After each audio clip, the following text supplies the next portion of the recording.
자, 우리 민수기 토라 포션 578-40 따라합시다. 핀하스. 우리 민수기 25장 12절 시작. 제사장 아론의 손자 엘라살의 아들 비느하스가 내 질투심으로 질투하여 이스라엘 자손 중에서 내 노를 돌이켜서 내 질투심으로 그들을 소멸하지 않게 하였도다. 그래요. 그래서 오늘은 하나님도 질투하죠. 하나님의 질투심. 그래서 하나님 이제 구약의 여호와가 신약에서 말씀으로 오신 예수와이신데 여호와가 시내산에서 이스라엘 백성들과 결혼 서약을 맺었어요. 그게 시내산에서 오순절 그 불로 임하신 그 과정이 언약을 맺는 과정이거든요. 그래서 이스라엘 백성들과 여호와께서 서로 부부관계인데 이스라엘 백성들이 다른 신들을 쳐다보면은 남편 되신 분이 불같이 질투해요. 불같이. 그 쉽게 문도 있잖아요. 나는 질투하는 하나님인지 그래요. 근데 아내가 다른 외간 남자를 쳐다보는데도 그냥 멍하고 아무렇지도 않으면은 그 남편으로서의 그런 자격이나 그 열정이 있나 모르겠어요. 저는 우리 집사람이 다른 사람 쳐다보면 기분 나빠요. 그래요? 내 질투심으로 그래요. 그러니까 우리를 질투하시는 거예요. 근데 여기 이제 비느하스가 이제 고스입이라는 그 여인과 함께 대낮에 이렇게 이 많은 족장들이 있는 그런 가운데서 성회의를 하는 이런 아주 엄청난 바알적인 바알 신전에서 이루어지는 그런 만행을 진중에서 저지르는 이런 가운데서 어쩔 줄 몰라서 막 그렇게 쩔쩔매던 많은 사람들을 대신해서 비느하스가 가서 창으로 두 사람을 그냥 찌르는 장면인데 이 장면을 하나님께서 내 노를 대신해서 내 질투를 대신해서 비느하스가 이렇게 했다고 칭찬을 합니다. 칭찬을. 이제 그런 과정에서 이 출애굽 과정에 있는 이 비느하스의 이 불의를 보고 참지 못하는 이런 열정, 칸나, 우리 하나님의 질투심, 그 다음에 이 비느하스의 이 질투심, 그러니까 공의로운, 의로운 그러한 그 열정, 이런 것들을 본받는 저희들 되기를 소망합니다. 자, 이후로 쭉 나와가지고 이제 사사기 시대 때 이게 누군 것 같아요? 기드온의 300용사의 열정이에요. 기드온의 300용사. 300용사가 32,000명 중에서 뽑혔어요, 여러분. 32,000명. 기드온이 13만 5천에 삼중 연합군이 쳐들어와가지고 이스라엘 각 지파에게 군사들을 모으는데 32,000명밖에 안 모였어요. 13만 5천을 대적하는데 32,000명이면 너무 적잖아요. 4대 1인데. 그래서 참 어떻게 할까 고민하는데 하나님께서 나타나셔가지고 얘들이 너무 많아. 32,000 너무 많아. 보냈더니 10,000명 남아. 10,000명이. 그러니까 완전히 기드온은 완전히 그냥 절망했을 거예요, 아마. 근데 10,000명도 너무 많대. 10,000명도. 그래서 다 보내고 나니까 몇 명이 남더라? 300명, 300명. 300명을 가지고 하나님의 방법대로 항아리와 함께 뿔나팔, 횃불을 들고 13만 5천의 잠자는 연합군의 진중에 뛰어들어갑니다, 여러분. 그러니까 3개대로 나눠가지고 보초 교대 시간에 보초 교대하는 줄 알고 300명, 100명씩 나누어서 이렇게 들어가지고 그 적진에 딱 들어간 이들이 동시에 300명 함께 소리를 지릅니다. 횃불을 켜고 뿔나팔을 부르니까 아까 뿔나팔을 부르니까 크죠. 그거를 이 뿔나팔 전문가들이 이 13만 5천 명이 잠자는 이 진중에서 밤에 그냥 냈다 부러졌거든요. 그리고 이들은 밤에 그렇게 소리가 나니까 뭔 생각일까요? 아이고 적군이 터들어가 밤에 기습을 했네. 그리고 일어나 보니까 삼중연합이란 말이에요. 세 나라가 연합인데 온전한 연합이 아니란 말이에요. 그러니까 서로 다 낯설단 말이에요. 이게 내 앞에 있는 나타나는 사람은 무조건 적이야. 그러니까 저들끼리 싸우다 찔러 죽입니다. 13만 5천을 그렇게 해가지고 나중에 10,000명이 남게끔 합니다, 여러분. 저들끼리 싸우다 죽게, 저들끼리. 이런 일들이 현대전에서도 일어납니다, 여러분. 이스라엘에서 일어났었어요, 이런 일들이. 기드온의 열정, 마지막 때 하나님께서 기드온의 열정을 찾는데 아주 이게 숫자가 의미스럽습니다. 13만 5천을 이게 물리치는데 300명, 즉 1대 450입니다. 450. 이게 아주 굉장히 유의미한 겁니다.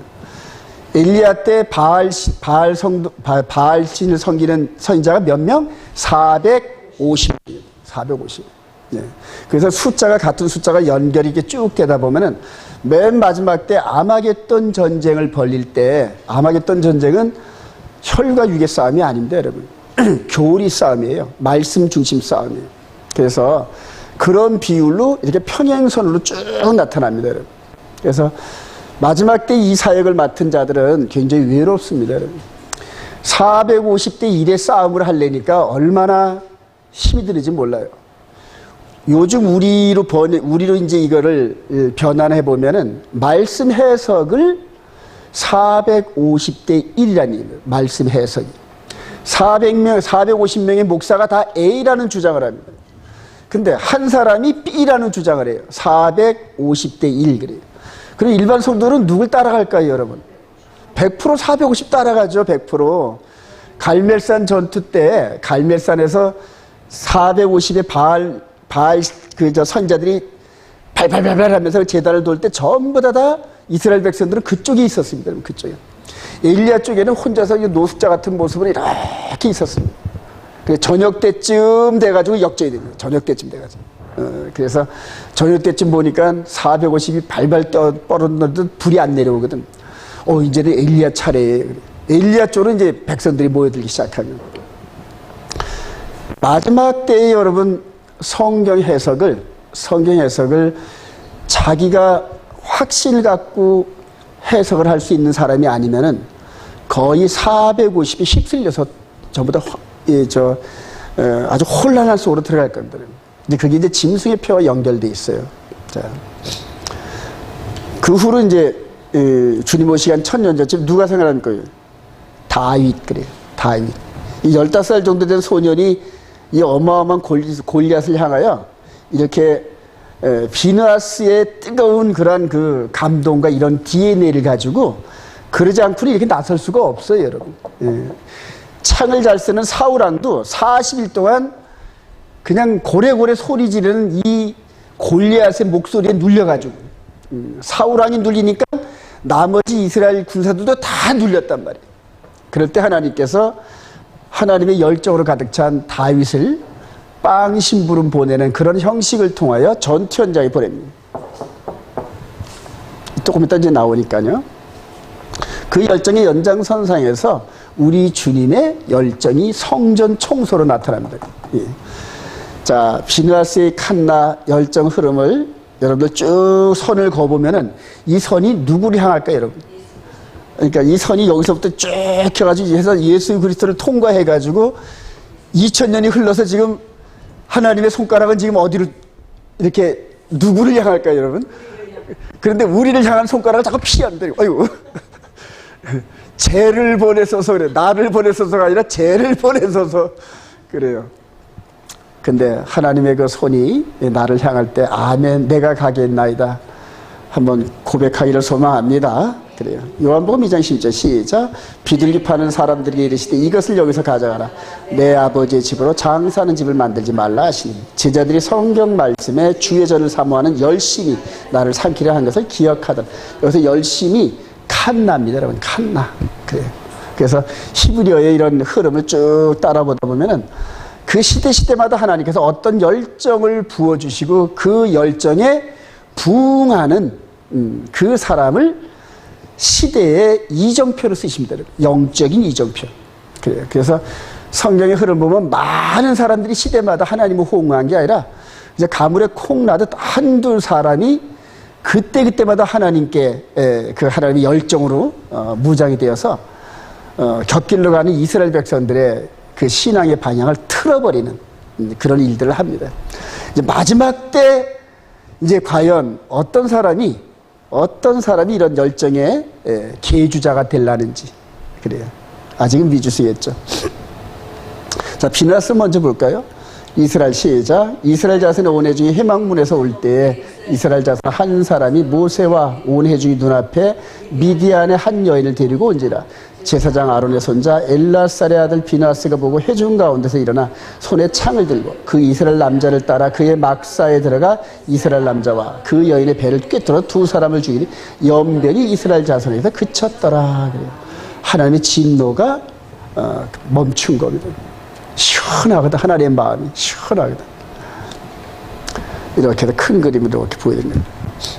제사장 시작. 제사장 아론의 손자 엘라살의 아들 비나스가 내 질투심으로 질투하여 이스라엘 자손 중에서 내 노를 돌이켜서 내 질투심으로 그들을 소멸하지 않게 하였도다.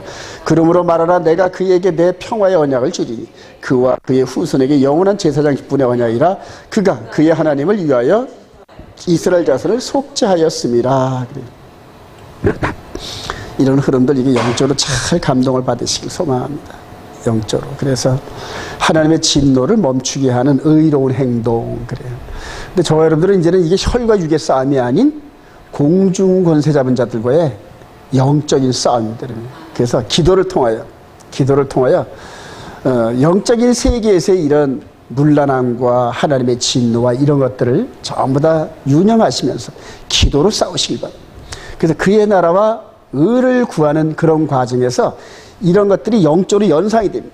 그래서 이 시대에 얼마나 지금 혼탁하고, 얼마 전에 기독교가 가장 왕성하다는 대한민국 중심부에 그대로 동성애 잔치가 벌어져 가지고 온 국민들을 경악해 하고 그래요.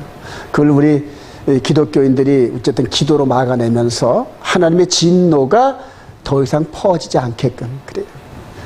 지금 이스라엘의 텔아비브나 이런 데 보면은 1년에 그 동성애 잔치가 페스티벌이 한번 열리면 한 30만 명씩 온답니다, 여러분.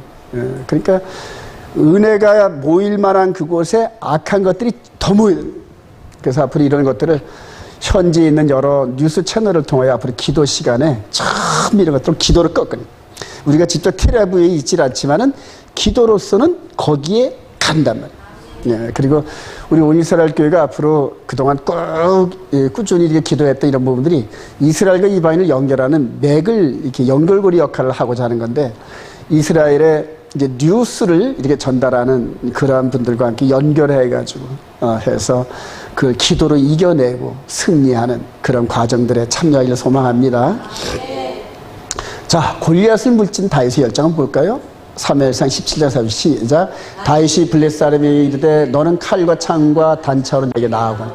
나는 만군의 여호와 이름 곧 내가 모욕하는 이스라엘 군대의 하나님 이름으로 내게 나아가라. 오늘 여호와께서 너를 내 손에 넘기시리 내가 너를 쳐서 네 목을 베고 블레셋 군대의 시체를 오늘 공중의 새와 땅의 들짐승에 주어 온 땅으로 이스라엘의 하나님이 계신 줄을 알게 하겠고. 네. 요즘에 그 제가 깜빡 기억을 못하는데 동영상에 성경은 사기다 이렇게 얘기하는 과학자들이 나타나고 그럽니다. 성경은 사기고 신은 없대. 그러면서 인간이 신으로 대체하는. 그래서 그 책을 낸 그 사람이 지금 뭐 오바마 대통령으로 해가지고 빌 게이츠에서 아주 순회급에 있는 사람들이 그걸 탐독을 한다는. 그 동영상에 제가 올려놨는데 근데 아주 말하는데 얼마나 뻔뻔스러운지 아주 뻔뻔스러운. 하나님이 어디 있느냐. 우리 인간이 신이라는. 인간. 뭐든지 다 할 수 있다는.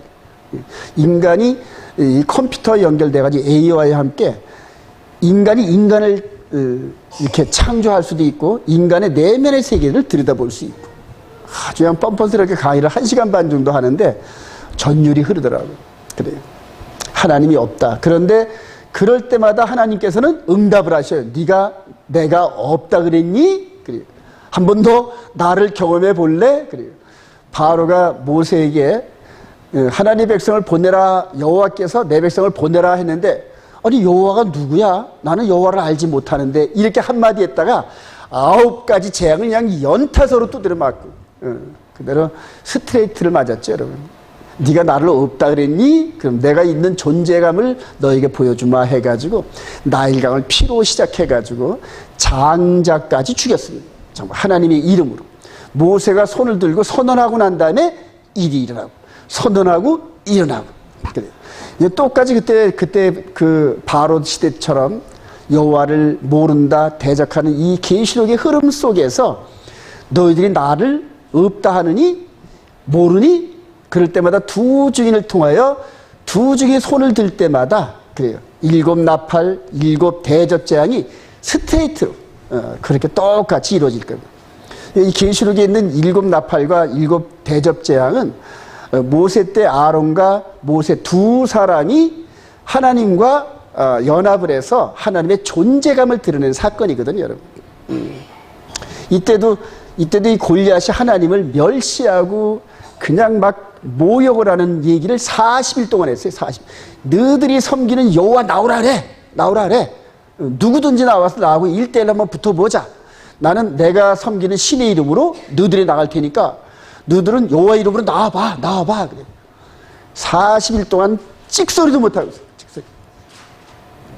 그럴 때 하나님께서 이 15살짜리 다윗을 보내가지고 하나님이 계신 줄 알게 하겠고.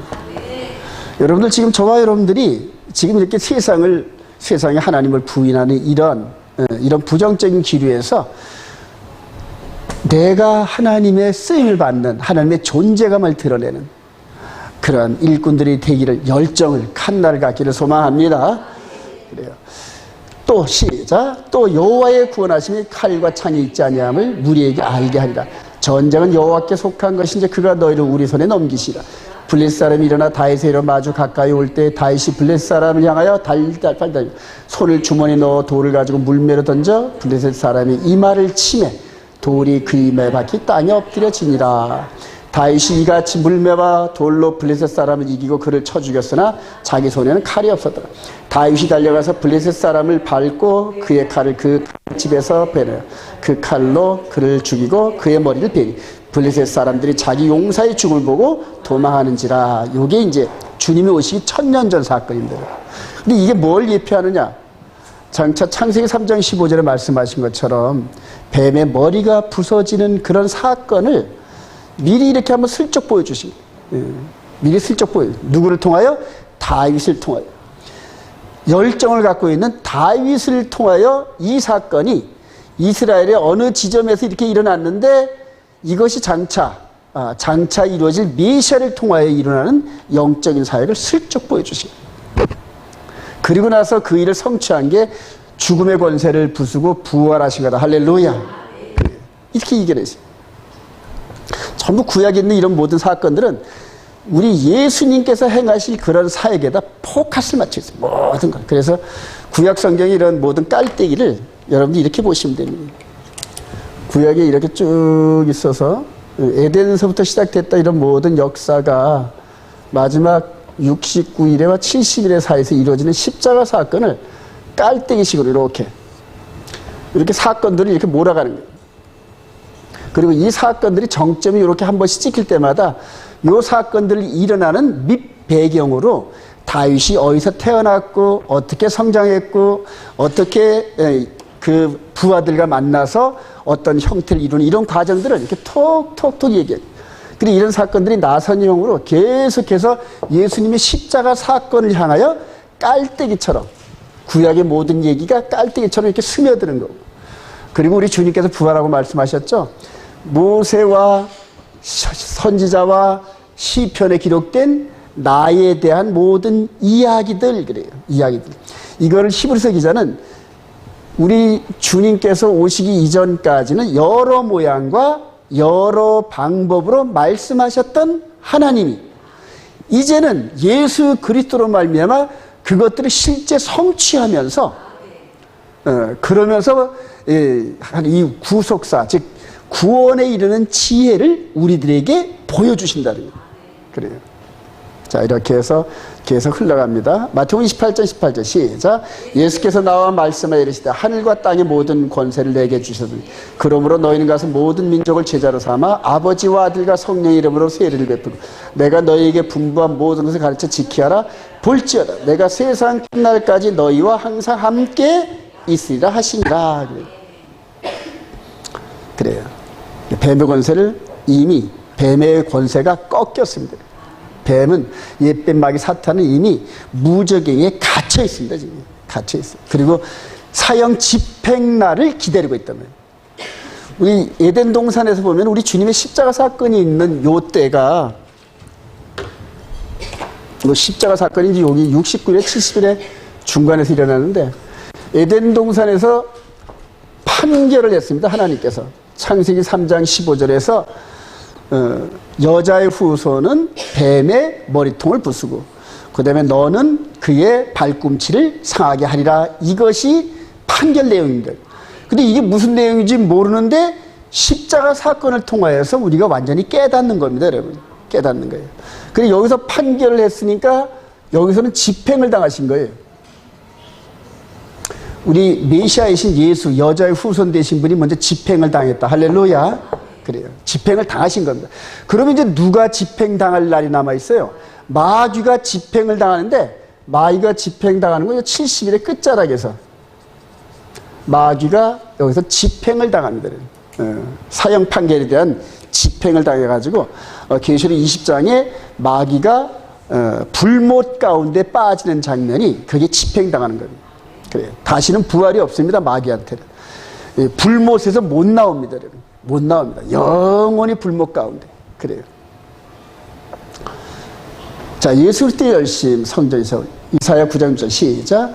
이는 한 아이가 우리에게 낳고 한 아들을 우리에게 주신 바 되었는데 그의 어깨는 정사를 메었고 그의 이름은 기묘자라 모사라 전능하신 하나님이라 영존하시는 아버지라 평강의 왕이라 할 것입니다.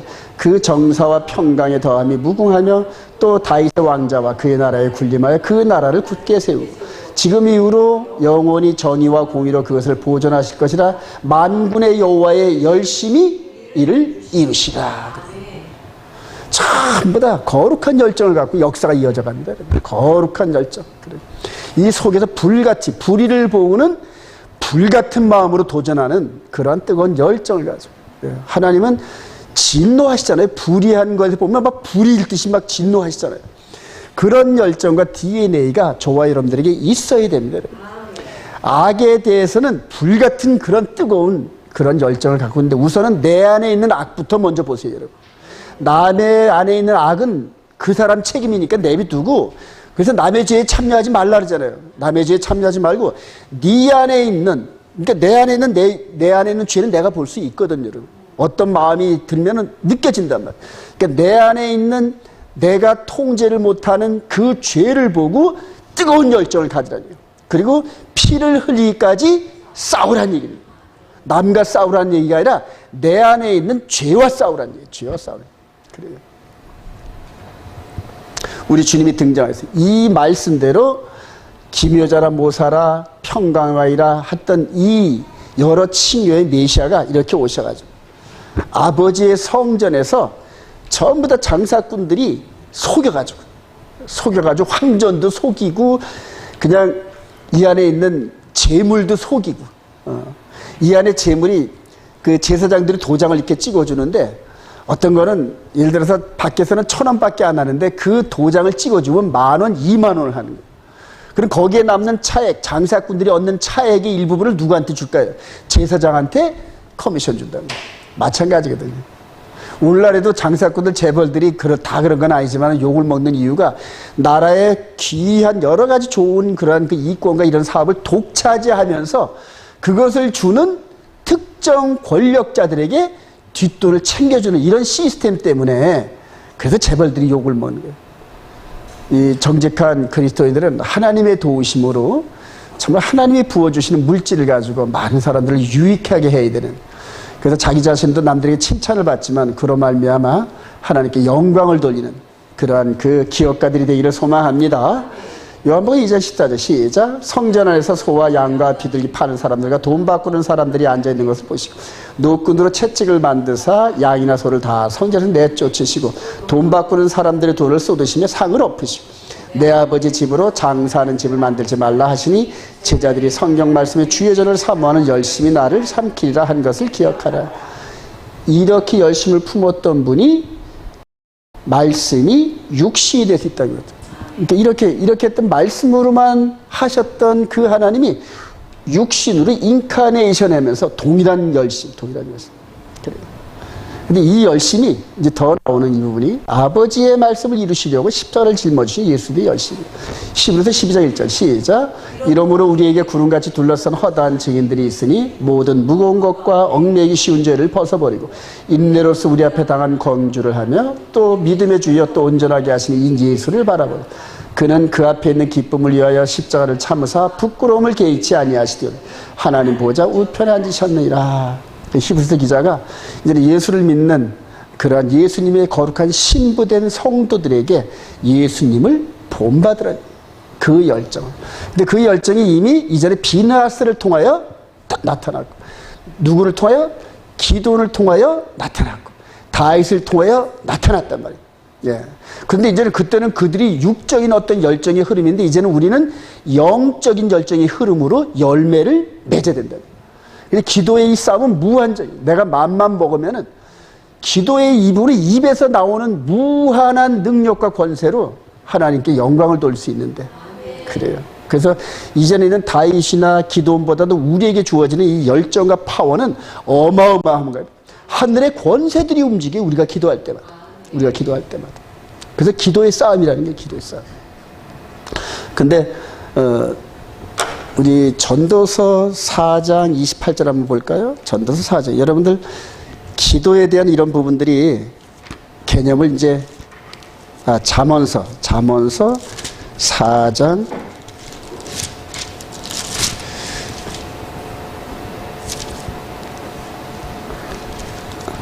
잠언서 28장인가요? 오래간만에 이렇게 봐서 그래요. 잠언서 28장. 잠언서 28장 우리 9절. 여러분들 이 밑줄을 한번 쳐놓으세요. 여러분. 아주 너무 중요합니다.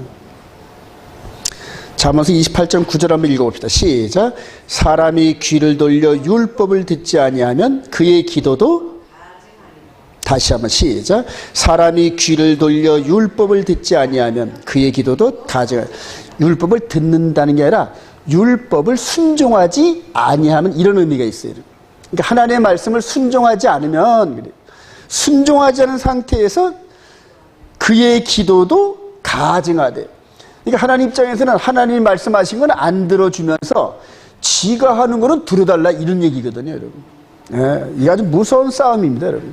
그래서 의인의 강구는 역사하는 힘이 크다. 여러분들 먼저 하나님의 율법의 말씀, 그래, 이 율법이 부정적인 의미로 다가오는데 그리스도의 율법 아래에 있는 저와 여러분들이 기도할 때 엄청난 파워가 나올 줄로 확신합니다. 자, 그래서 이 열심으로 우리 주님께서 십자가를 짊어지시고 골고다 언덕을 얹으시면서 손에 못이 박히시고 6시간 동안 십자가에 매달리시면서 고통을 당하시고 장사 지내신 다음에 초실절날 부활하셨다. 할렐루야. 그리고 40일 있다가 제자들이 본 데서 올려가는 이 과정을 지금 얘기하는 거예요. 히브리서 기자가. 이 봐라. 이거 누가 감당하겠나, 이거 봐라. 그런데 이런 부끄러움, 여기는 그래도 이렇게 뭔가 가렸지만은 전승에 의하면 아주 홀딱 베낀답니다, 여러분. 사형수 아주 모욕감을 가지려고. 그래서 그 가족이나 모든 보는 사람들이 다시는 저런 죄를 짓지 말아야지 하면서 그럴 정도로 해서 홀딱 빗겨놓고 이렇게 십자가에 매단다는 거예요. 그러니까 이런 부끄러움을, 이 부끄러움을 개의치 않았는데 뭐냐면 십자가가 지나고 난 다음에 부활의 영광. 할렐루야. 그래. 이게 엄청난 얘기입니다. 이런 모든 엄청난 일들을 감당하신 이유가 부활과 함께 아버지께로 돌아가는 이런 과정들. 그리고 이게 창세기 3장 15절에서 여자의 후손은 발뒤꿈치 상하는 이 사건을 판결하셨기 때문에 이게 지금 그 판결이거든요. 그러니까 하나님 아버지가 판결한 것을 아들이 감당하지 않으면은 하나님의 말씀은 무효가 되는 거죠. 무효가 되는. 그럼 온 세계를 뭘로 창조하셨다? 말씀으로 창조하셨는데 그 말씀대로 순종을 하지 않으면은 말씀이 무효가 된다는 얘기예요, 여러분. 그러면 하나님의 말씀의 권위가 어떻게 된다? 사라지는 거예요, 여러분. 왜냐면 아들도 안 듣는데 뭘 이런 식으로 나오는 거예요. 그러니까 아버지의 영광을, 아버지의 말씀의 영광을 드러내기 위해서 내가 아버지의 말씀을 순종하여 싸우니, 이래요.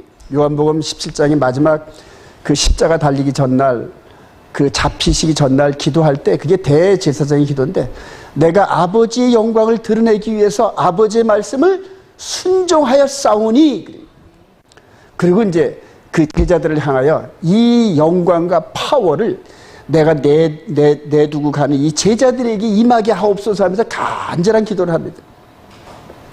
그 간절한 기도가 저와 여러분들도 지금 임하고 있어요, 여러분. 그래서 저와 여러분들이 의를 위해서는 예수님처럼 부끄러움을 개의치 않고 그냥 해야 됩니다. 고린도서 15장 3절 시작. 내가 받은 것을 먼저 너희에게 전하였노니 이는 성경대로 그리스도께서 우리 죄를 위하여 죽으시고 장사 지낸 바 되셨다가 성경대로 사흘 만에 다시 살아나서 게바에게 보이시고 후에 12제자에게와 그 후에 500여 형제에게 일시에 보이셨나니 그리스도께서 우리 죄를 위하여 죽으시고. 이 부끄러움과 이런 것들이 자기가 지은 죄 때문이 아니라 아담과 하와가 바로 마귀에게 속아 넘어가가지고 잡혀 있으면서 판결받는 그 앞에 남편 된 자격으로 이렇게 죽어주는 거예요. 그러니까 아내가 지은 죄값을 남편 된 분이 대신 짊어지면서, 그래요. 대신 짊어지면서. 이제 나중에 이 비밀을 깨달으면 아주 여러분들 황홀합니다. 여러분. 저와 여러분들 신부된 우리들을 위해서 대신 죽어주시고 우리에게 씌워지는 계명의 저주, 율법의 저주, 즉 음녀, 간음한 여인, 이 주홍글씨 이거를 떼어버려 주셨어요. 네. 그리고 이제는 이분이 죽고 부활하신 것처럼 이제는 이분의 십자가 사건을 마음으로 믿어 의에 이루고, 할렐루야. 그래요. 마음으로 믿어 의에 이루고 이분을 시인하여서 구원 얻는 과정의 복음이 우리들에게 주어진 겁니다. 우리 주에. 히브리서 12장 3절 시작. 너희가 피곤하여 낙심하지 않기 위하여 죄인들이 이같이 자기에게 거역한 일을 참으신 일을 생각하라. 너희가 죄와 싸우되 아직 피 흘리기까지는 대항하지 아니하고 또 아들들에게 권하는 것 같이 너희에게 권면하신 말씀도 잊었도다. 일렀을 때 내 아들아 주의 징계하심을 경히 여기지 말며 그에게 꾸지람을 받을 때 낙심하지 말라. 그래요. 이제는 이분께서 이렇게 하시는 과정 속에서 우리를 죄에서 건져내 주셨는데 다시 죄의 늪에 빠지지 말라는 겁니다. 네. 그래서 죄와 싸우는, 우리가 싸워서 넘어지면 일어나서 또 싸우고 또 싸우고 뭐 흘리기까지? 피 흘리기까지, 피 흘리기까지 생명 바치라는 얘기. 죄를 짓지 않기를. 자, 그리스도를 본받은 바울사도의 열정을, 여러분들 토마스 아켄페스라는 분이 그리스도를 본받아 하는 책이 있어요. 그리스도를 본받아. 그러니까 그리스도를 본받아서 이제 그 복음의 열정을 갖자, 이제 그런 의미로 쓴 글인데, 바울 사도가 이제 비느하스의 열정을 이어받은 게 비느하스예요. 비느하스예요. 그래서 세상 열방 가운데 있는 우방, 바알 신들, 이 우상들에게 붙잡혀 있는 이들을 향하여서 이제 복음 증거로 나가는 게 칸나, 이 열정. 고린도후서 11장 23절 시작. 그들이 그리스도의 일꾼이냐 정신없는 말을 하거니와 나는 더욱 그라도다. 내가 수고를 넘치도록 하고 옥에 갇히기도 더 많이 하고 매도 수없이 맞고 여러 번 죽을 뻔하였으니 유대인들에게 40에서 하나 감한 매를 5번 맞았으니 3번 태장으로 맞고 1번 돌로 맞고 3번 파손하고 일주일을 깊은 여러 번 여행하면서 강의 위험과 강도의 위험과 동족의 위험과 이방인의 위험과 신의 위험과 광야의 위험과 바다의 위험과 거짓 형제 중에 위험을 당하고 또 수고하며 애쓰고 여러 번 자지 못하고 줄이며 목마르고 여러 번 굶고 춥고 헛헛노라. 이 열정을 갖고 있는 바울 사도의 이 여정 가운데 이런 일이 벌어졌다는 거예요. 이런 일. 요즘에 우리들 참 선교는 이런 부분들을 화려하게 생각하잖아요. 국내에서 후원금 받고 돈 좀 가져가서 가서 이렇게 조금 우리보다 수준이 낮은 필리핀이나 이런 쪽에 가가지고 돈 쓰면은 막 열광합니다. 돈 쓰면. 그래서 그 돈을 가지고 이제 현지인들을 이렇게 조금 이렇게 좀 촉 있는 사람들에게 교훈을 세워가지고 돈을 대줘가면서 어떤 사람은 마치 군주처럼 이렇게 하는 그런 분, 다 그런 건 아니겠지만은 그래요. 선교의 흐름이 바울 사도가 당한 이런 선교의 개념하고는 많이 달라요. 선교사는 생명을 바쳐야 되는데 저도 그런 열정이 있을려나 모르겠습니다. 그러나 그런 열정을 갖기를 소망합니다. 사도행전 20장 20절 시작. 보라 이제 나는 성령에 매여 예루살렘으로 가는데 거기서 무슨 일을 당할든지 알지 못하노라. 오직 성령이 각성해서 내게 증언하여 결박과 환난이 나를 기다린다 하시나 내가 달려갈 길과 주 예수께 받은 사명 곧 하나님의 은혜의 복음을 증언하는 일을 마치려 하면 나의 생명조차 조금도 귀한 것으로 여기지 아니하더라. 그래요. 출애굽하는 과정에서 그대로 비느하스의 열정으로 시작됐던 이런 쭉 이어지는 열정이 바울 사도 시대 때 이렇게 바울 사도를 통하여서 아주 증폭되어져 우리에게 보이고, 그런 기독교 2000년의 역사 가운데 이런 열정을 갖고 있는 진정한 종들이 이 주님의 진리의 복음을 증거하는데 큰 일을 감당한 걸 저와 여러분들이 알고 있습니다. 자, 오늘 두 번째 굉장히 중요한데 여호와의 절기, 이게 여러 번 이렇게 한 건데 따라합시다. 모에드. 그래, 정한 때 장소 모임. appointed time. 약속된 시간이라니. 약속된 시간. 예레미야 8장 7절 시작. 공중의 학은 그 정한 시기를 알고 산비둘기와 제비와 두루미는 그 지키오는 내 백성은 여호와의 규례를 알지 못한도다. 공중의 학은 그 정한 시기를, 그래. 참 이 새들과 특히 여러 같은 거 보면 말입니다. 어떻게 그리 돌아와요? 참 말 못하는 미물들도 그 회전하는 이런 흐름들을 알아요. 그래서 하나님께서 그들을 빗대서 공중의 학은 그 정한 시기를 알고, 그래요. 올 때를 알고 갈 때를 아는데, 그래요. 근데 이스라엘 백성들은, 하나님과 약속을 했던 이스라엘 백성들은 이런 걸 다 잊어버립니다. 왜? 바알에게 미혹돼가지고 그래. 바알에게, 여러분들. 예. 초대교회 이후로 이 기독교가 이방 지역을 순회하면서 전부 바알화 돼버렸어요, 여러분. 바알화. 왜냐면 때와 법을 바꾸니까 하나님을 만나는 정한 시기를 잃어버리고, 그리고 성경에는 기록됐는데 그거를 로마 교황이 하나님의 권세로 바꿨다는 신학적 관점을 믿는단 말이에요. 그러니까 성경은 바뀔 수 있다는 이런 관점 안에서 신학을 해요, 여러분. 근데 성경은 1.1획도 못 건드리다. 믿으시면 아멘. 왜냐면 창조주 하나님께서 정하신 건데 감히 피조물인 우리가 어떻게 곤칩니까? 그런데 그거를 곤칠 수 있다, 바꿀 수 있다, 이런 관점 신학 안에서 신앙생활을 하면은 기준되는 성경이 내 마음에 안 맞으면은 자꾸 딴 데로 도망가요. 요건 요렇게 생각하고, 요건 요렇게 생각하고. 그래요. 그들은 말씀의 화살을 맞고 내가 사형 선고를 받으면 죽을 각오로 그 말씀을 쫓아가야 되는데, 말씀에서 벗어나면 화살이 오면 살짝 피하고. 왜냐면 바꿀 수 있다는 그런 관점이 머리에 배어 있단 말이에요. 아니에요, 여러분. 이 성경의 말씀은 그냥 직선입니다. 직선. 그래서 좌우의 날선 검같이 심령과 폐부 골수를 쪼갠단 말이에요. 좌우의 날선 것처럼. 그걸 피하면은 이 죄 씻음에 대한 이런 과정을 못 거쳐갑니다. 그걸 얻어맞으면서도 그 진리에 순종하려는 그런 열정과 또 인내하는 그런 속에서 우리 속에 붙어있는 죄들이 떨어져 나가요. 근데 그거를 성령의 칼을, 말씀을 요리피하고 조리피하고 사울왕처럼 그냥 핑계를 대기 시작하면은, 미꾸라지처럼 이렇게 빠져나가면은 나중에 구원의 열매를 맺는데 실패합니다, 여러분. 실패해요.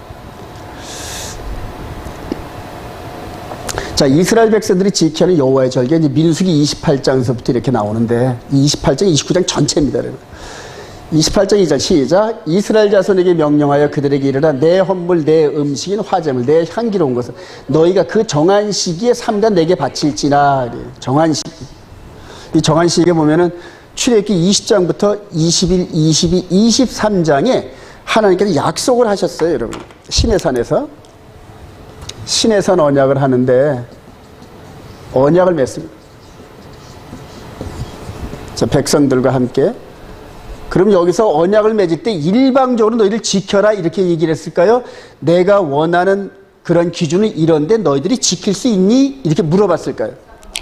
쌍방입니다, 여러분. 동의를 한답니다. 쌍방 동의를 합니다. 그래서 하나님도 동의하고 이 말씀에 대해서, 언약의 내용에 대해서 백성들도 아멘하고 동의를 합니다. 굉장히 중요합니다.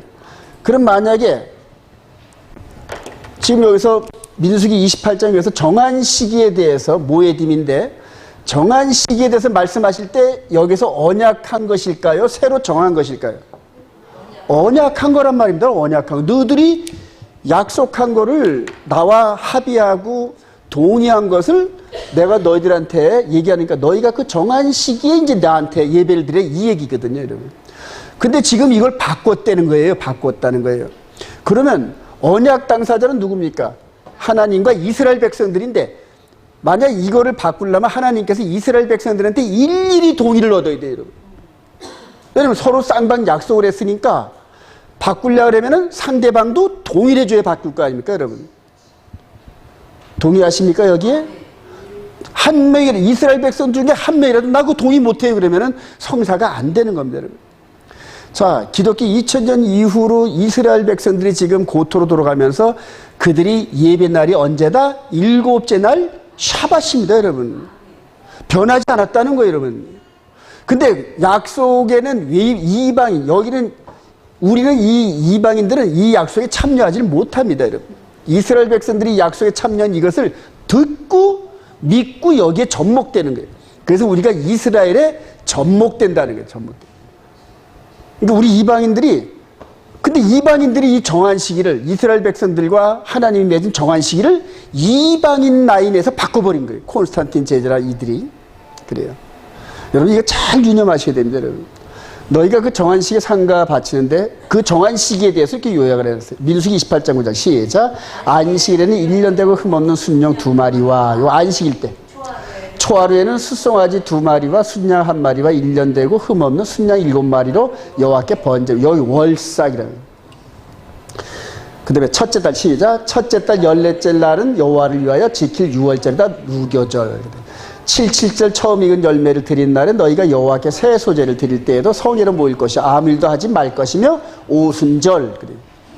민수기 19장 1절 시작. 일곱째 달에 이르려는 그 달 초하루에 성회로 모이고 아무 노동도 하지 말라. 이는 너희가 나팔절입니다. 일곱째 달 열흘날에는 너희가 성회로 모일 것이요 대속제일. 일곱째 달 15째 날에는 너희가 성회로 모일 것이요 아무 일도 하지 말 것이며 이래 동안 여호와의 앞에 절기를 지킬 것이라 초막절. 그래서 하나님께서 약속한 이 정한 시기는 맨 먼저 안식일입니다, 여러분. 예, 맨 먼저 안식일, 일곱째. 그러니까 매주 한 번씩 사이클마다 돌아가는 안식일날 정한 시기에 너희들이 나한테 와서 예물을 드리고 예배를 드려라, 이 얘기입니다, 여러분. 이게 변했을까요? 안 변했을까요? 절대 안 변한 줄 믿으시기 바랍니다. 그래요. 이걸 바꾼다는 건 어마어마한 사건입니다, 여러분. 창조주한테 대항하는 것은 마귀밖에 없어요, 여러분. 마귀밖에. 자, 그 다음에 이제 월삭. 매달 돌아오는 월삭이 있는데, 이때는 이런 순양 1마리, 1년 된 이런 것들 양으로 드리는 게 아니라 우리는 이거를 예배로 드린단 말이에요. 예배로. 그래, 예배로. 성찬식을 하면서. 그래서 이렇게 정한 시기의 절기나 이런 것들이 너무너무 중요한 거 여러분 유념하시길 소망합니다. 이게 이제 바뀌고 나니까 공중의 학과 새들도 하나님께서 정한 시기를 알아서 그 사이클에 순종하는데 내 백성들은 완전히 영들이 이방화되었다 이렇게 되는 거예요. 그러니까 이 사이클을 잃어버린 거예요. 이 사이클을. 이제 이거 그림으로 한번 그려볼까요? 넷째 날에 창조된 여호와의 절기. 창세기 1장 14절 시작. 하나님이 이르시되 하늘의 궁창에 광명체들이 있어 낮과 밤을 나뉘게 하고 그것들로 징조와 계절과 날과 해를 이루게 하라 할 때 요 계절이 이게 모에드란 말이에요. 계절이. 그래서 이게 약속한 날이에요. 약속한 날. 그러니까 인간이 창조되기 전에 이미 네 번째 이 날에 해와 달과 별들을 기준으로 하나님께서 절기를 미리 만들어 놓으신 겁니다. 근데 이 절기가 어떻게 되는 날이냐? 이 절기가 이스라엘 절기로 첫째 달 14일이 6월절, 그 다음에 무교절, 초실절, 오순절 이렇게 나오고 나팔절, 대속제일, 장막절로 해가지고 1년 사이클이 이렇게 들어가고 지금 현재 저와 여러분들은 요 오순절과 나팔절 사이에 있는 겁니다. 지금 현재 절기 따질 때. 근데 요때와 요때는 한 4개월 정도 이 공간이 있어요. 그리고 봄절기 때는 이게 한 달 정도에서 이렇게 전부 다 포함되어 있는데 가을절기도 한 달 안에 다 들어있는데 요 오순절과 나팔절 사이는 4개월 동안의 긴 공백 기간이 있어요. 왜냐하면 열매가 숙성되는 기간이란 말이에요. 열매가 숙성되는 기간. 자, 이렇게 해서 이스라엘 백성들의 절기를 줬는데 이게 도대체 뭐 하는 거냐? 지금 예수를 안 믿는 이스라엘 백성들은 이 절기가 뭘 의미하는지 모르고 계속 그날 절기 따라 가고 있는 거예요. 나중에 예수를 믿는 이 메시아닉들, 이 이스라엘 백성들이 유월절 양 잡는 그날이 바로 십자가에 달리신 예수님이시네, 이걸 깨닫는 거죠. 그러니까 아직도 예수를 안 믿으면 이게 전부 다 이스라엘 백성들에게 이게 뭐야? 전혀 모르는 거예요. 전혀 모르는 거예요. 자, 이게 이제 스프링, 봄절기, 패스오버 이런 식으로 해서 쭉 나가면서 맨 마지막에 타브나클. 근데 이게 예수 그리스도 안에서 십자가에 죽으신 날이 유월절, 장세된 날이 무교절 시작이고 부활한 날이 초실절이고 그 다음에 성령 강림한 날이 오순절이더라. 할렐루야. 이 실체가 나타난 거예요. 실체가. 이게 실체가. 이전까지 이 부분은 그림자였고 이때 드려지는 여러 가지 행사나 이런 것들은 그림자였고 이것이 장차 나타날 메시아, 즉 여자의 후손에 대한 그러한 예고편이었는데 이게 실제로 나타났단 말이에요. 실제로 나타났단 말이에요. 근데 여러분들 이 실제로 나타났던 요 시기가 성경의 어느 부분과 접목되어야 되냐면 바로 이게 전산연반입니다. 3과 2분의 1년. 그럼 요 후삼년반은 어떻게 됩니까? 또 요것도 3과 2분의 1년. 자, 그래서 69일에와 70일의 사이에 마지막 한일의 기간이 실제적으로 예수님께서 이루실 실체적인 그런 절기의 기간입니다. 여러분. 이거를 이렇게 잘 유념하는 게 아주 너무너무 중요한데, 여러분 후삼년반 3과 2분의 1 후삼년반 이 부분은 하나님께서 미리 뚝 띄어가지고 누구한테 줬냐 하면은 다니엘서 7장 25를 한번 가볼까요? 다니엘서 7장 25절. 이거를 미리, 그러니까 하나님께서 미리 이렇게 선언을 하셨어요. 다니엘서 7장 25절.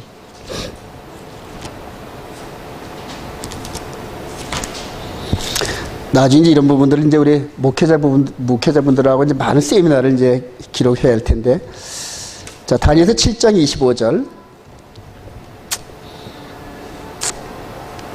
이거는 마지막 때 내짐승, 즉 큰 나라, 그대로 사자, 곰, 그 다음에 표범, 그 다음에 용이 나타나는 마지막 시대 때 등장하는 건데, 다니엘서 7장 25절. 그가 장차 지극히 높으신 이를 말로 대적하며 또 지극히 높으신 이의 성도를 괴롭게 할 것이며 그가 또 때와 법을 고치고자 할 것이며 성도들은 그의 손에 붙임받아 한 때와 두 때와 반 때를 지내리라. 그러나 심판이 시작되면 그는 권세를 빼앗기고 완전히 멸망할 것이요.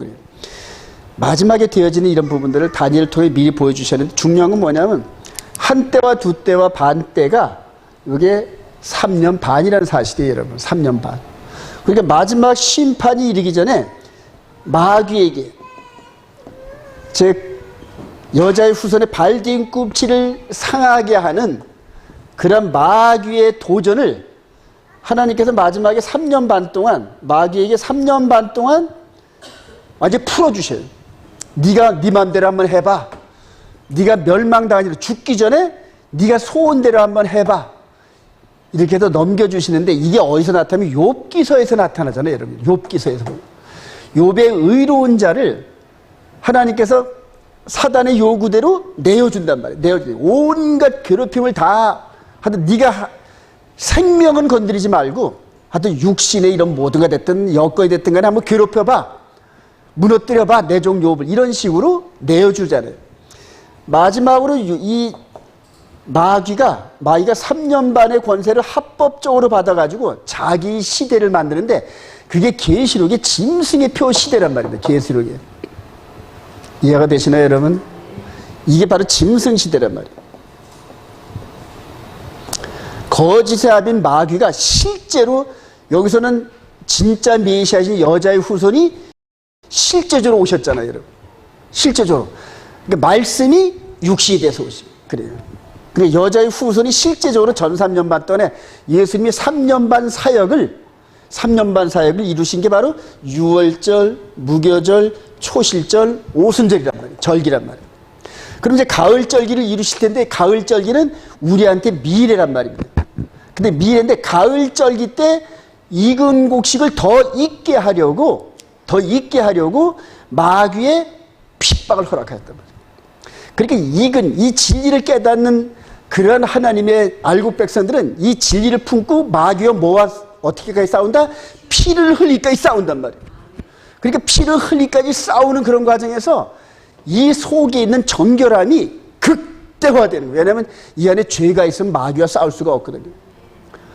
여러분들 보면은 이 바다 생선 가운데서도 급류에서 헤엄친 그러한 고기는 단단하다 그러잖아요. 맛있다 그러잖아요. 육질이 단단하다 그러잖아요. 마찬가지로 마지막 때 이 마귀와 싸워서 이겨내는 성도들, 그런 성도들이 있다는 얘기입니다.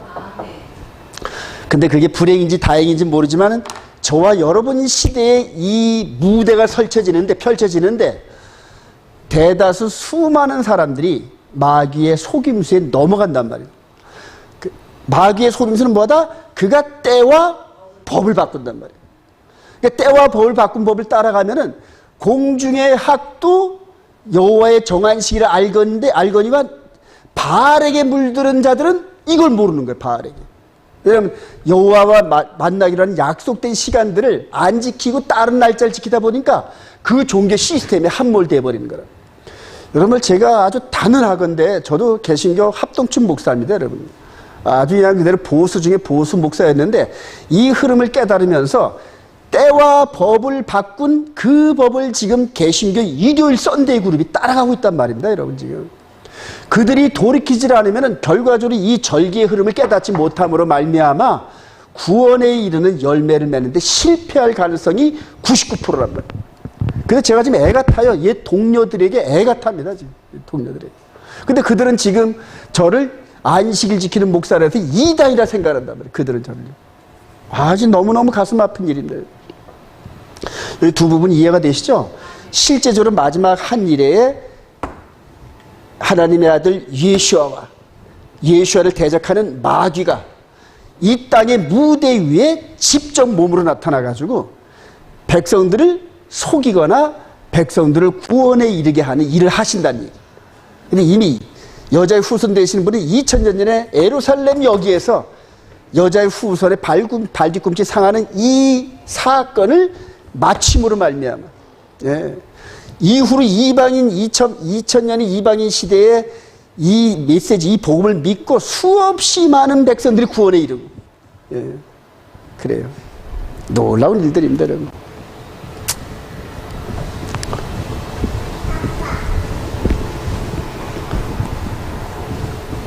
그래서 여호와의 절기를 온전히 이해하지 못하고는 이 성경을 올바로 이해할 방법이 없어요, 여러분.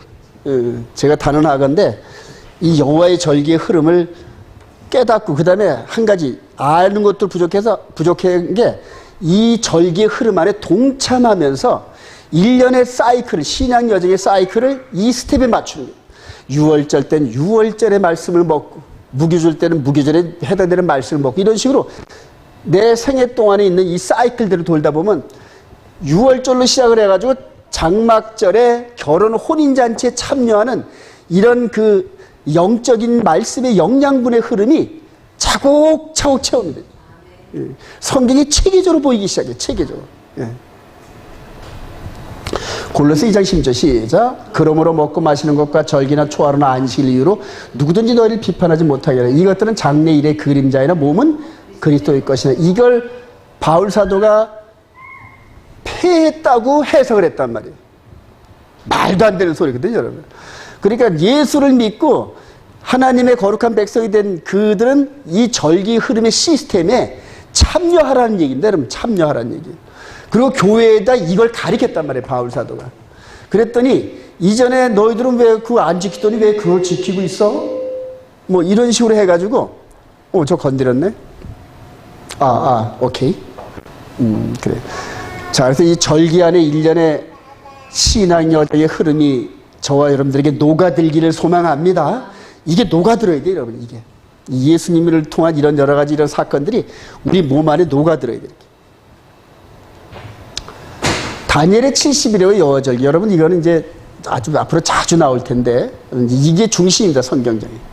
다니엘서 9장 24절 시작. 내 백성과 내 거룩한 성을 위하여 70일을 기한으로 정하였나니 허물이 그치며 죄가 끝나며 죄악이 용서되며 영원한 의가 드러나며 환상과 예언이 응하며 또 지극히 거룩한 이가 기름 부음을 받으리라. 오늘 여기서 제가 강조할 부분은 환상과 예언이 응하며 언제까지? 70일의 안에서. 그래요. 이해가 되시나요, 여러분? 이사야에서 이렇게 읽어보나 에스겔에서 이렇게 읽어보면 여러 가지 환상과 예언적인 메시지가 많아요, 여러분. 예를 들어 곡과 마옥의 전쟁이라든가 천년왕국에 대한 비전, 어린아이가 독사의 굴에 손을 넣고 사자가 풀을 뜯으며 하는 여러 가지 예언 같은 비전 같은 이런 것들이, 그게 바로 환상과 예언이란 말이에요. 그게 바로 이해가 되시나요? 근데 그 환상과 예언이 70일의 안에서 이루어진다는 거예요, 여러분. 이거를 여러분들 굳게 믿으시기 바라요. 굳게 믿으시기. 그러니까 성경이 그렇다니까 그런 줄 안단 말이에요. 그래서 성경 중심은 아브라함 이후로 이스라엘 백성들이 중심이고 이방인들은 거기에 이렇게 따라가는 그런 구조거든요. 그래서 이스라엘 백성들과 예루살렘의 그 사용에 대한 하월이나 다니가 못 만지게 해야겠다. 그래서 이 부분이 하나님께서 성경을 통하여 그대로 어떻게 시간, 어떤 흐름으로 이룰지를 말씀을 하시면 이걸 절대 믿으시기 바랍니다. 70일의 안에서 끝이 난다. 그래요. 그래서 여기서 천년왕국에 대한 이런 환상과 비전도 어디 안에서 끝난다? 70일의 안에서 끝나야 됩니다. 네. 70일의 안에서 끝나야 돼요, 여러분. 그러니까 나중에 목숨을 거는데 성경에다 목숨을 걸어야지 사람이 만들어 놓은 교리에다가 목숨을 걸면 안 되는 거예요. 자, 들어갑니다. 시작. 예순두 이래 후에 기름 부음. 여기까지 한번 볼까요? 환상과 또 시작. 또 지극히 거룩한 이가 기름 부음을 받으라. 메시아에 대한 예언입니다. 메시아에 대한 예언. 근데 요 메시지를 우리 주님 오시기 한 550년 전에 다니엘을 통하여서 말씀하셨는데, 자, 그리고 또 계속됩니다. 다니엘서 9장 20절 시작. 예순두 이래 후에 기름 부음을 받은 자가 끊어져 없어질 것이며 그가 장차 많은 사람들과 더불어 한 일에 동안의 언약을 굳게 맺고 그가 그 일의 절반의 제사 예물을 금지할 것이며, 여기서 이제 그가 누구인가? 다시 한번 여러분들 제가 한번 질문합니다.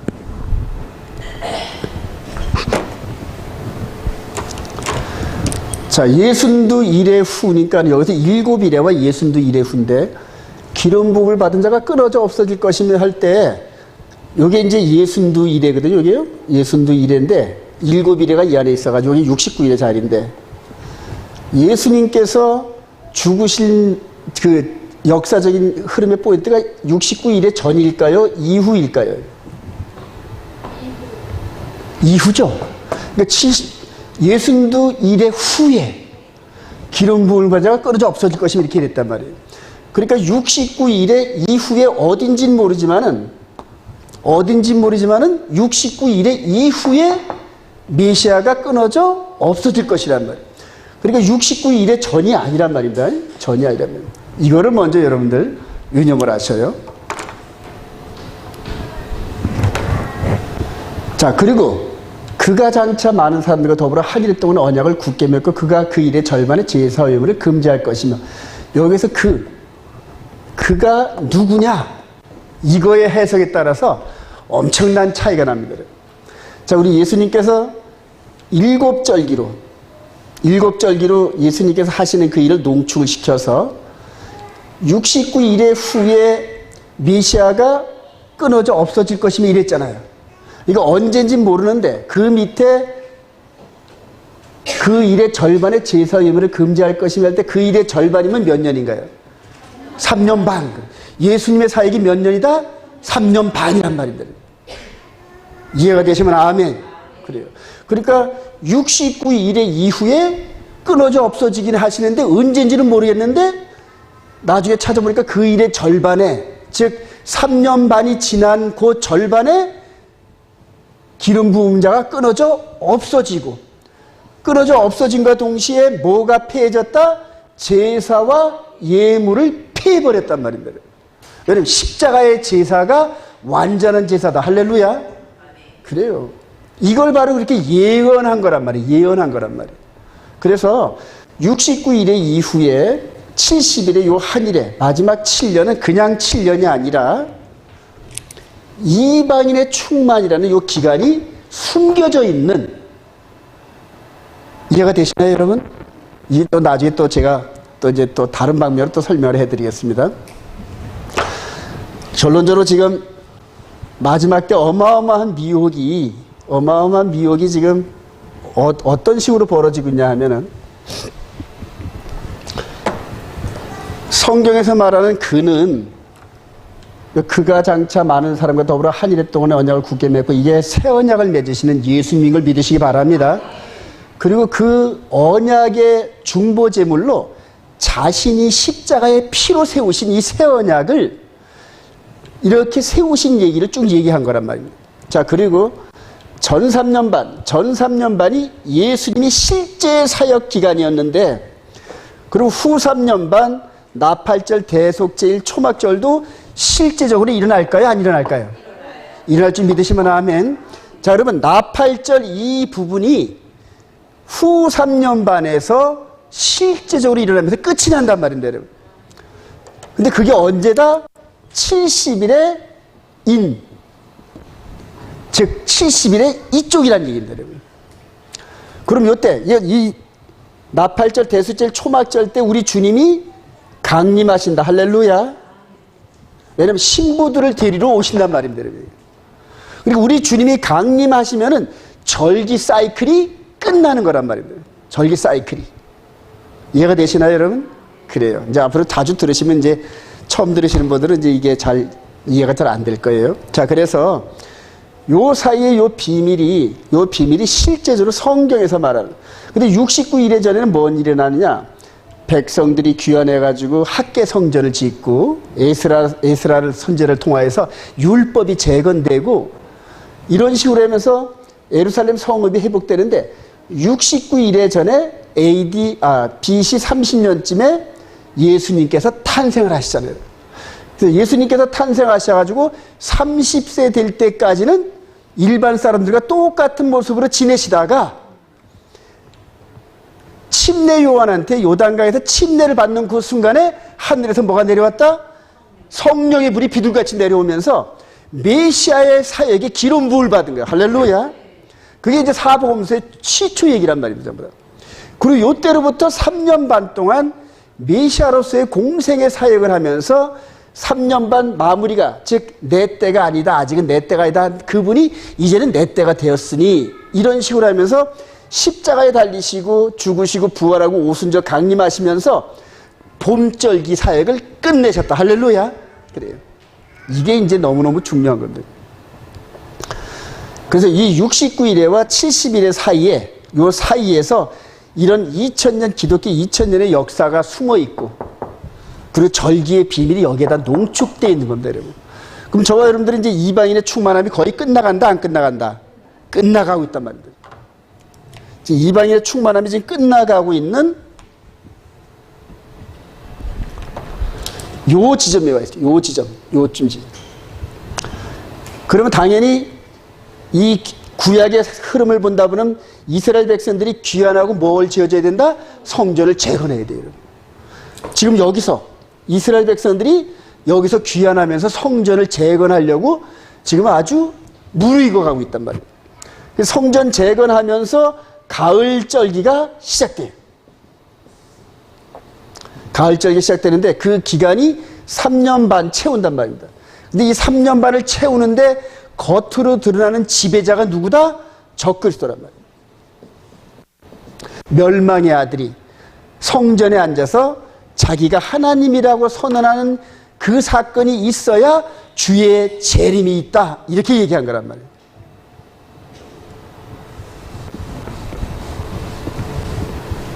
자, 그런데 지금 이 시대에 지금 가장 큰 신학적 미혹이 여기서 이 그가가 적그리스도로 해석한단 말이에요.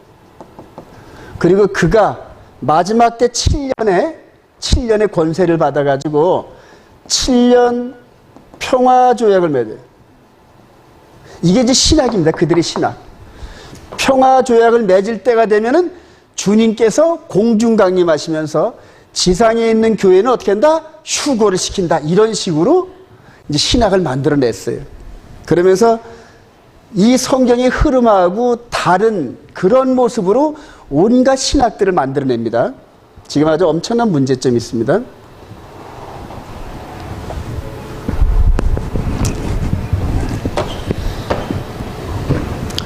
그렇게 해서 그들의 말하는 건 뭐냐면 이 7년이라는 기간이 이 적그리스도가 지배하는 세상이 된다 이런 얘기란 말입니다. 그들의 논리는. 여기 이해가 되시나요, 여러분? 그러니까 여기서 그가 장차 많은 상관으로 한일에 동안 7년 동안 언약을 굳게 맺고 이렇게 해석을 하면은 그 그림이 이렇게 된단 말입니다. 이렇게 된단 말이에요. 이해가 되세요? 이해가 잘 안 되세요? 그러니까 아직 69일에가 시작이 안 됐다 이렇게 얘기하는 거란 말이에요. 예. 조금 더 다음에 보면 이게 이제 그가 적그리스도가 장차 많은 사람과 더불어 이렇게 해석을 하면은 요 7년이란 마지막 한일의 기간이 적그리스도 기간이다 이렇게 해석이 되는 거예요. 근데 그게 아닌 전 3년 반은 예수님의 사역. 그 다음에 기독교 2000년이 지나고 난 다음에 후 3년 반 절기가 남아있고 그리고 후 3년 반에 3년 반의 권세를 받은 자가 누구다? 적그리스도란 말이에요. 그러니까 적그리스도는 3년 반만 받았단 말이에요. 그런데 지금 이 대다수 지금 미국의 세대주의 관점에 있는 신학과 이스라엘의 올토독스, 메시아닉주의 이분들은 그가를 적그리스도로 해석을 해가지고 마귀의 권세가 7년이 있는데 전 3년 반은 온순하게 지내다가 후 3년 반에는 핍박을 한다 이런 신학을 세웠어요. 이런 신학을 세웠어요. 지나갈게요. 자, 그래서 유대인들의 종말로 이게 지난주에 한 번 했는데 세대주의인 전천년설이 그들의 말에 의하면 예수님의 십자가 사건 이후에 교회 시대가 있고 이 마지막 7년 여기가 69일에 70일이란 말이에요. 마지막 7년 환란을 거치면서 교회는 휴거를 하고 자 그리고 주님이 재림하셔서 1000년 동안 유대인들과 함께 예루살렘을 수도로 삼고 전 세계를 통치하신다 이렇게 얘기해가지고 천년왕국론이 이렇게 되어 있습니다. 그러니까 저들의 논리에 의하면 메시아가 지상의 땅을 밟는다는 얘기. 근데 우리 주님께서는 지난번에 보셨지만은 메시아가 땅에 나타났다 하여도 가지 말고 이런 식으로 왜 말씀을 하셨을까요? 그래요. 자, 그래서 메시아가 재림해서 지상 통치를 1000년 동안 한다. 1000년 동안 한다. 그리고 7000년의 역사가 끝나면 그때 이제 새하늘과 새 땅이 열린다. 이런 식으로 얘기를 한단 말이에요. 근데 이거에 대한 신학이 어디서 나왔냐면은 그가를 적그리스도로 해석했기 때문에 이런 신학이 나오는 거예요. 그가를. 근데 제가 여태까지 한 6, 7년 연구한 바에 의하면 그가 한일 동안에 언약을 굳게 맺은 분은 100% 메시아인 줄 믿읍시다. 그래요. 예. 근데 그거를 적그리스도로 믿으니까 이런 해석이 나오는 거예요. 그럼 마지막 때 여러분들 미혹이 어디서 나올까요? 전부 여기서 나오는 거죠. 미혹이. 이게 마지막 때에 이 거짓의 아비 마귀가 내려와가지고 성경을 가지고 속인단 말입니다. 성경을 가지고 속이면서 세대주의적 관점에 있는 이런 스펙트럼으로 성경을 보는 사람들은 거의 이들의 속임수에 넘어가게 되어 있어요. 그게 지금 제가 아주 애타는 장면입니다. 애타는 장면. 저와 여러분들은 우리 주님이 공중강림하실 때 딱 한 번 휴거됩니다. 딱 한 번 휴거됩니다. 딱 한 번. 그리고 그때까지 우리 주님이 재림하시는 그 순간까지 신앙의 순결을 지키면서 우리 마음에 기록되어진 하나님의 계명 따라 순종을 하면서 신앙의 순결을 지키는, 신앙의 순결을. 너무너무 중요합니다. 네. 결론입니다. 악한 날 적그리스도 시대에 음녀와 싸워 승리하는 비느하스 같은 성도들입니다. 에베소서 6장 11절 시작. 마귀의 관계를 능히 대적하기 위하여 하나님의 전신갑주를 입으라. 우리의 씨 이름은 혈과 육을 상대하는 것이 아니요 통치자들과 권세들과 이 어둠의 세상 주관자들과 하늘에 있는 악의 영들을 상대합니다. 그러므로 하나님의 전신갑주를 취하라. 이는 악한 날에 너희가 능히 대적하고 모든 일을 행한 후에 서기 위함이라.